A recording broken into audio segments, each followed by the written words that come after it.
You know that? God's going to do something great here today. Amen? Got a couple of things before Stephen comes. I introduce Stephen and Kat. Appreciate the word the prophet gave to him, and I had a word right before service too. So Stephen, you don't have to come yet. Stephen's going to be awesome. It's going to be good. Come here a minute. Yeah, you don't mind.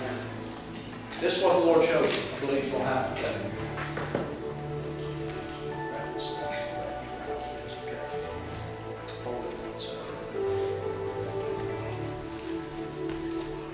You know,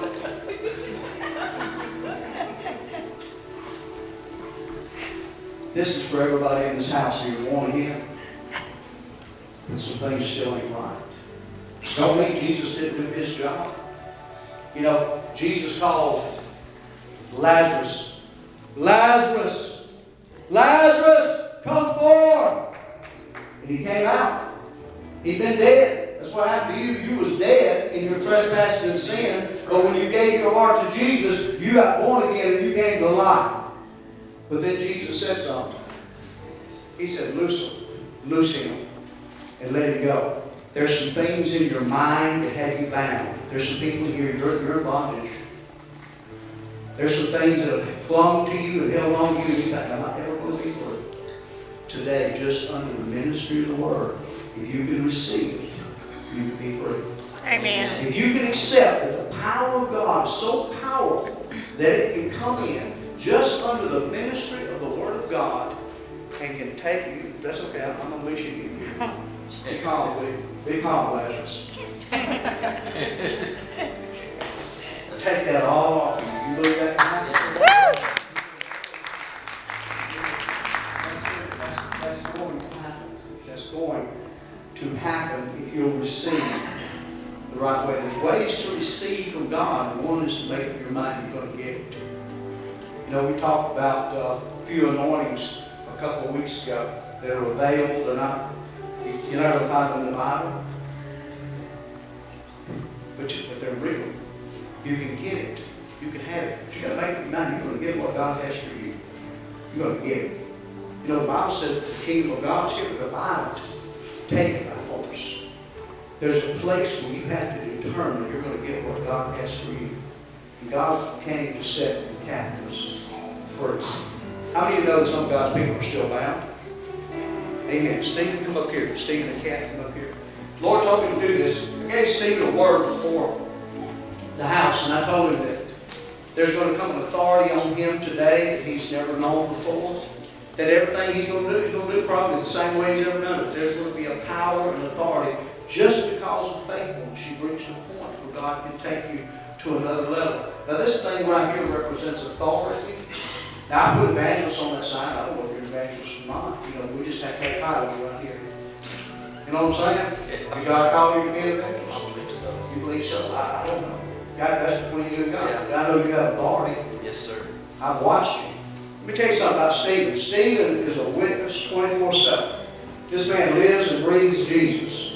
I was in a restaurant with him up in Tennessee. People was trying to get into the restaurant, get out of the restaurant, but Stephen didn't stop talking about Jesus. It was just bubbling over. So I want you to grab this thing because God's releasing another authority into you. Now I'm going to speak some things out of my soul that I know, but I know it comes from God. You two have been like two people in a washing machine.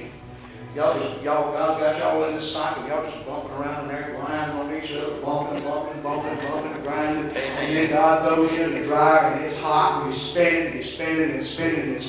But God said you're about to come out of that process and I'm going to put you up and all the wrinkles are going to be gone. Amen. Yeah, you got Levance, Paris anointing if anyone ever had one. You are strong. You are strong. God would want it.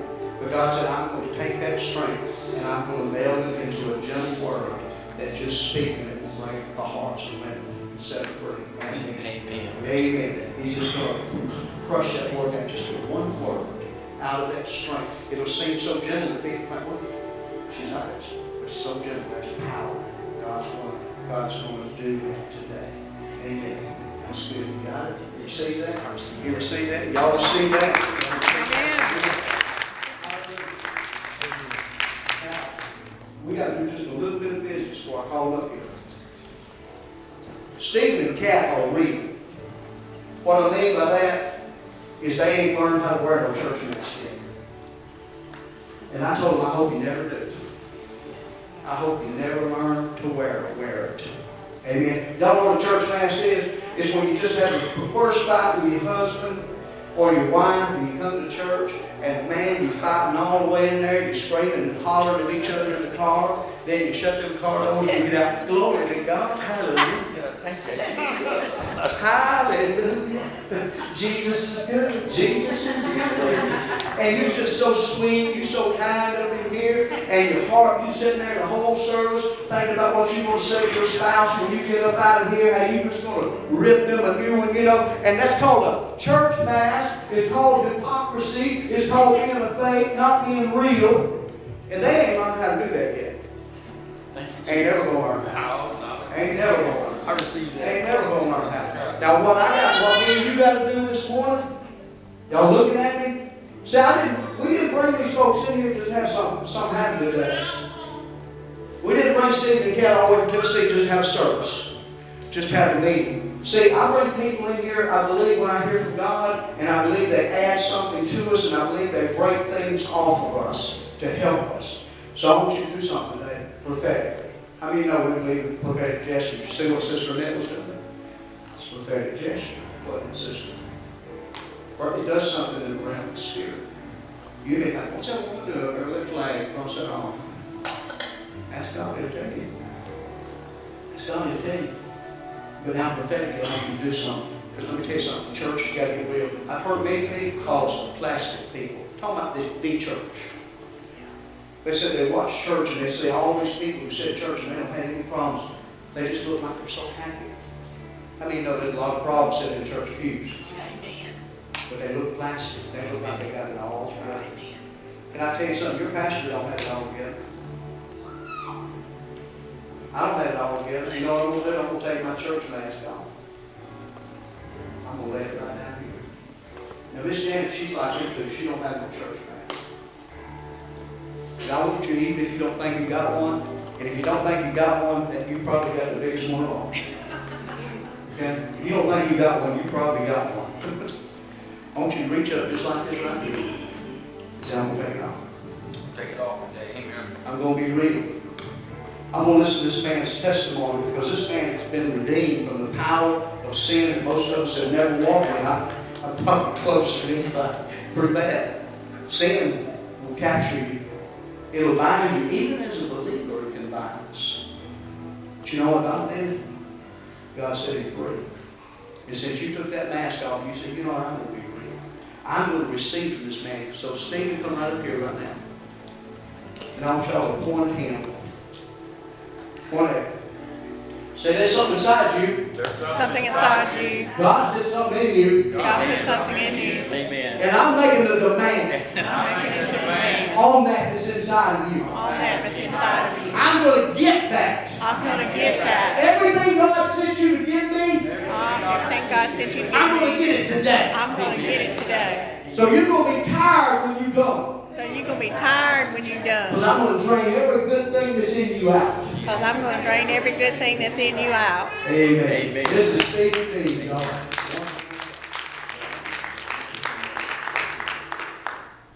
That's the first thing I want to do is I want to thank Pastor Deep for the opportunity for opening the door for us. Amen. And letting us come down here. And he's right. The devil fought us tooth and nail to get here. Amen. And I love you very much. Thank you, Lord, for revealing things. I got notes, and the reason I got notes is because I got to stay on track. If I don't stay on track, I'm out of a rabbit trail. We may get out here tomorrow morning. And that's just the truth. Sometimes I can't rabbit trail. Got an assignment. We're on assignment today. Amen. And Pastor Lee taught me that probably this last week was that the world was overcoming me in our marriage. There were some things going on. There was things going on in the church. There was things going on at my work. And I've already made this commitment months ago. And the Lord and the devil was trying to get us off track. And Pastor Lee said, you're on assignment. You can't allow the things around the world to get you off of where God's got you going. And that really motivated me and empowered me to be here today. And I want to thank you for that word. Lord, use you in a mighty way that way. Would you agree? Amen. And let's get started a little bit. I guess everybody up here, some of the kids already seen it. What we have is a model. It's an enlarged heart. And after a while, we're going to talk about the disease of the heart. In the physical, and I am going to look at my notes because I can't pronounce this word sometimes, and it's hypertrophic cardiomyopathy. After the heart, after the heart has been exposed to worldly things over a while, it gets this disease of the hardening of the heart, the hardening of the walls of the heart. Okay? Now the heart is a fist-sized organ. Okay, it's not that big for real. It's a fist-sized organ, and it pumps blood and oxygen throughout the body, approximately 2,000 gallons a day. Its main sole source is to provide life, to sustain life, right? Well, after being exposed to the world for a while, and it gets a hardening in the walls of the heart, it causes that heart to have to work 2, 3, 5, 10 times harder in order to sustain life. Well, in the Greek, in the spiritual realm, and we all understand there's a physical and a spiritual realm, right? Everybody in agreement with that?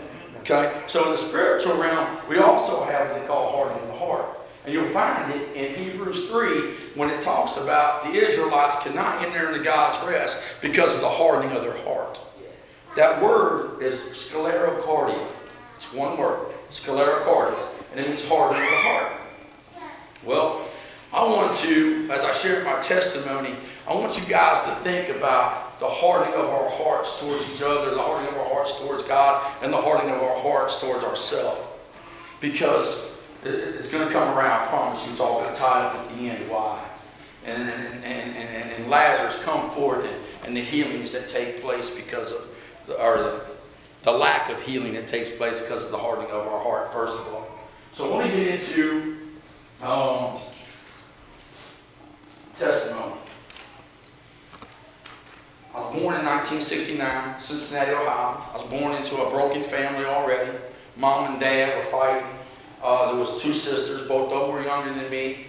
And but the time I was born, I don't remember much of my dad. I remember a lot of my mom being in the house, and maybe my grandfather from Florida. And I really didn't know nobody. But by the time we were 5 years old, my mom and dad had both abandoned me, and my sisters. And so we were flown out to California to go live with my mom's mom. And she had married a man that had took pictures of me. I got a sister that's 11 months younger than me. And he had took pictures of me and my sister.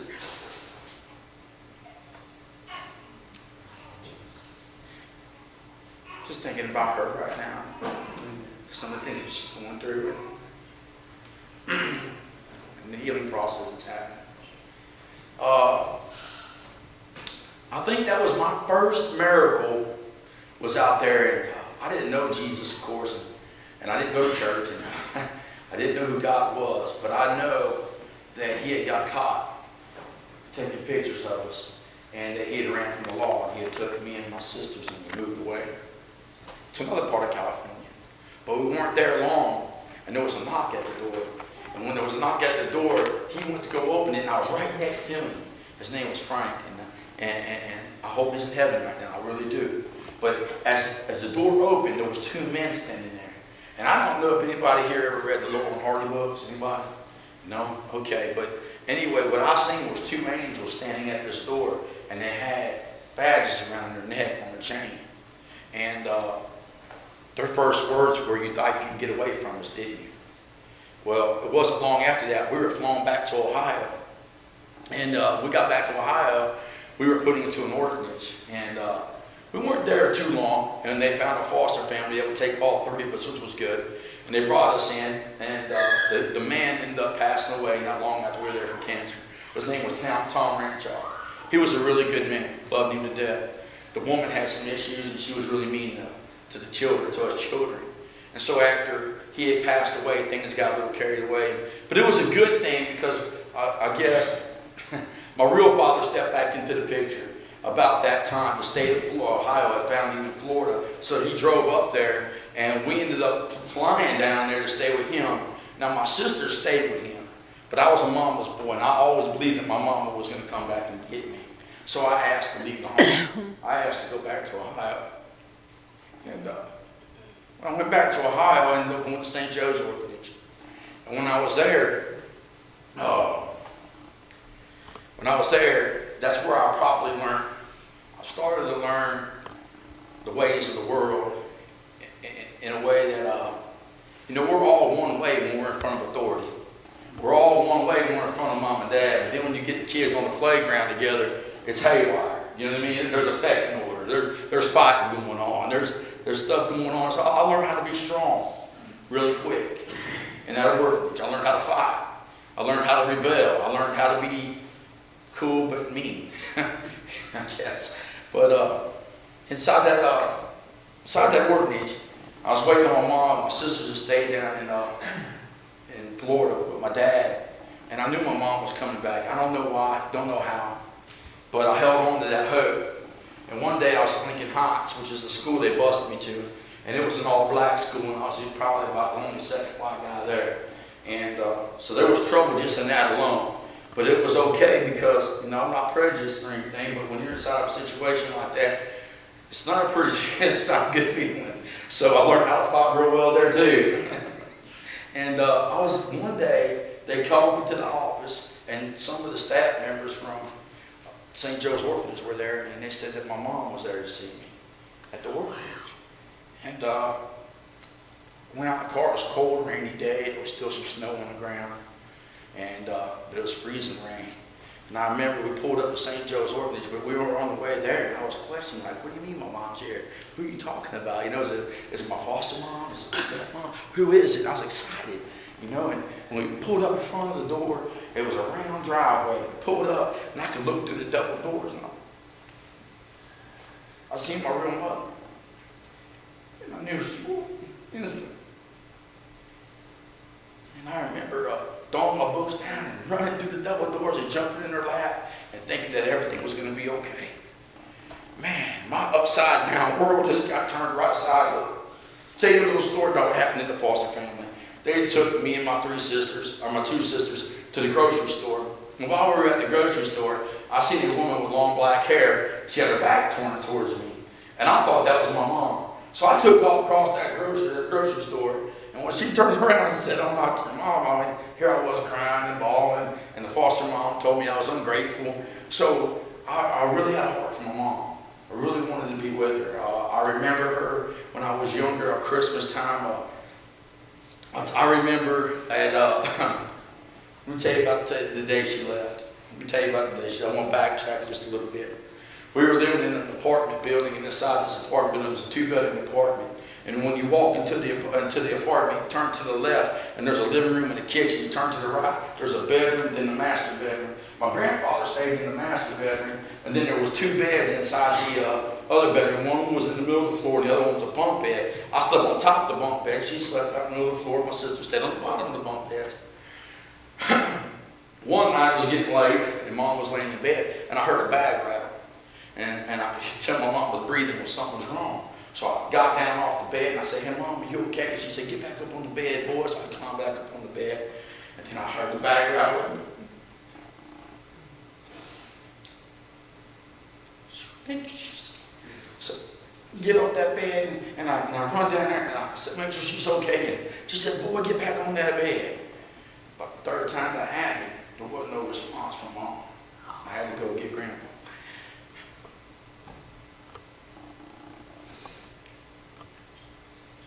She had her lead. I took her out on the stretcher. 3 days later, she came home. And she was this different person when she walked through the door. She was all happy and giving those kids hugs. There was no hollering. There was no screaming. She was just loving on us. And it was like she was telling me everything was going to be okay. And I went to bed that night, and it was probably one of the best night's sleep I ever got. I didn't understand why Grandpa put a table outside in the hallway, and that's where he stayed all night in a chair. I didn't understand it at the time. He was just trying to keep her home. But I understood it the next morning when I woke up. The sun was coming through the window, and you see the dust motes. I could see the color green on the walls. And I was just sitting on the bottom of the bunk, and I was looking up at the window, and my mom's bed was empty. My mom had climbed through the window that night and took off.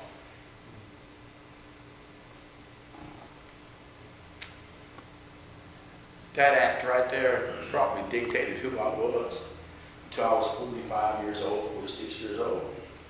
But it started setting things in motion. My heart, my feelings of heart, my feelings and thoughts were being exposed to the things of the world. So I was starting to catch a hardened heart at a very young age. And began going down there and living in my father's house. It wasn't good. He's the one who introduced me to marijuana. When I was 8 years old, 9 years old, he'd wake us up in the middle of the night and he'd show me how to roll a joint, smoke it. And that was one of the reasons why I came back from there to live in Ohio. I got caught with a quarter bag of weed in school. It was his, and I stole it out of his stash. I was trying to be the big guy. Had a reputation as a fighter at a young age in school. Got kicked out a couple times. But so with all that being said, my heart had already been hardened. Sclerocardia was already setting in at a very young age. And to sustain life like that was hard.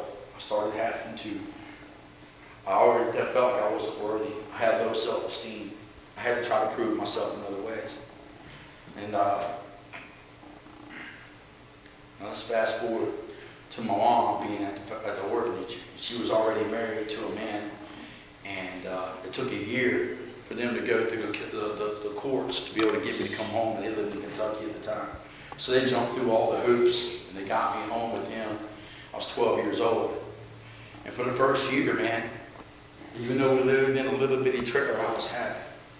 Mom or something. You know, I lived on a cloud. But there was violence in the home because he was a drunk, and he liked to beat up my mom. And so one day, I was 13 years old, they got in a fight. And he took off, and Mom was worried. He took off on foot, didn't take off on car. Well, she kind of knew where he was at, and it was getting dark. She said, "Stephen, you go check on him." And so I went down through the woods, and I went to Mr. Turner's trailer, and there he was. And they were drinking Jack Daniels and chasing with Budweiser, and I remember them offering me some drinks. And I would just take the bottle and turn it up, just like I was a man. I chase it with Budweiser. I learned real quick, don't take a breath after you take that whiskey. You down some beer first, it makes it a lot easier to handle. And guess I got really drunk. I picked up the bottle one time, and I didn't ask. I remember getting slapped, and almost passed out. So we had left, and we were on our way home, and that man sexually assaulted me in the woods.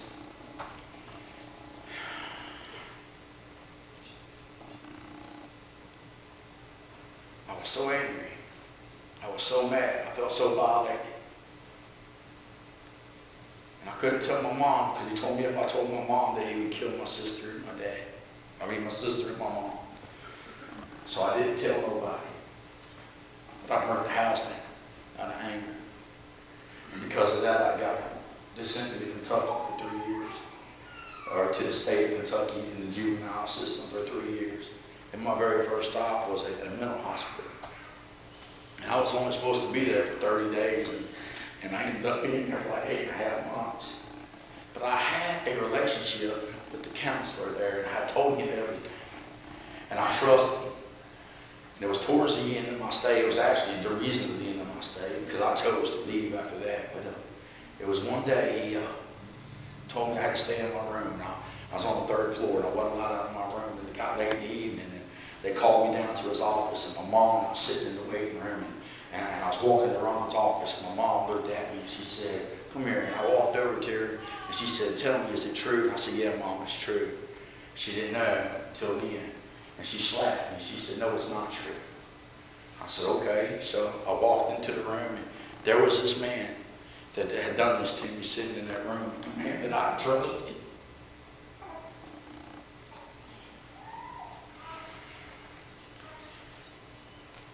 And my heart was hardened enough that at that point when I walked in and all this was going on, I shut down. I was done. I was done with Ron, counselor. I didn't want to talk to him. I put up long enough to hear his apology, his reasoning, his justifications, and his lies, and I just walked out. And I went back to my room, and that was another heart of the heart. That was more piled on. It was hard to live, man. It was hard to live. I didn't feel wanted anywhere. I didn't feel accepted anywhere. So I was 8 months in. So another 2 years or something, I ended up going from detention centers to children's homes. Got kicked out of school for fighting for good. Got my GED when I was 16. And then that's when the state of Kentucky tried to send me back to the same home this happened. And when they did, I just took off on the run. So I was on my own at 16 years old, and I moved to Manchester, Ohio. In Manchester, Ohio, I worked in the back to make a little bit of money. Mostly had people come take me in. I do odd jobs, whatever. But when I was 18 years old, I was playing pool and drinking some beer behind this old bar at the back room. And these old boys come up with a good idea on making some money. And I was all in it. I was like, cool. No, I'm sorry, if I was going to get hurt, let's run with it. So we ended up breaking into a house, and the people were home. And we ended up tying those people up, and we ended up taking some money and some other things. And I ended up getting no less than 5 years, no more than 25 years for aggravated burglary, aggravated robbery, and kidnapping. And that was the beginning of 18 years old in Mansfield, Ohio. I was 135 pounds. They handed me a piece of paper through the bars, and it said 146-258. It didn't say my name. My name was gone. From that day forward, I was known as 146-258. 146-258, report to the infirmary. 146-258, you got mail. 146-258, report to a job. Your name is no longer Stephen Dees. You're known as a number. And I got that paper through the bars, and we were in a 6x9 cell. If anything, it was about the old Mansfield house built back in the Civil War days. It was meant for Civil War prisoners. You can touch the walls from side to side and touch the ceiling. It had the bars at the front, and all of them cranked at one time. I was 135 pounds. I was on 6 Southeast, cell 48. They come by and they handed me a piece of paper. And it said 146-258, your max out date is April 2013. And that was in 1988. So I started living life like I was never going to get out of prison. I started living life like that's who I'm going to be. And I'm not going to say everything that happens in prison. I'm not going to do that. I'm not going to go there today. But we're just going to fast forward a little bit to being transferred to another prison and a second angel in my life. I believe God sends people in our lives at certain times just to help out. This guy, his name was Todd, Mr. Todd, and he called me into the office. He said, Stephen, I don't know what you're doing. He said, but if we can get your immune system down, you can get paroled out. He started showing me how I can go to programs and go to school. And so I started just getting at it. Going to AAs, NAs, went to school, whatever. My point system came down. They kicked me out on a furlough. I left. They charged me with escape. They brought me back. Went back to the parole board. And by the grace of God, I went right back to the same place I said I escaped from. So anyway, that was another mess in on itself. But I finally got released on parole in September of 2014. And 13 months after that, I ended up going to 13 months, I kicked off parole. I ended up moving to Cleveland, Tennessee. And it was in Cleveland, Tennessee where this girl I met, she got pregnant. And I changed everything. I decided that day when I found out she was pregnant that I was going to try to get a career. I was going to be a good daddy. And I wasn't going to let my past dictate who I was. So moved down to Cartersville, Georgia, right around that area, Gordon County. And I went to welding school and got my welding certificate. Worked at Miller Industries. We made, or not Miller Industries at first, it was Cabelco, they make the big excavators. Miller comes later. But anyway, I'm working there, got good insurance, I got a good job, she's pregnant, we're not married, and I'm working towards that again, and I'm going to Kmart every week, and I'm putting something in layaway, and I'm getting something out of layaway. You know, we got everything you can think of for this baby. We were ready. And her name was Karina Marie. And Karina Marie was born on March 14th. 1996, and she passed away on April 21st.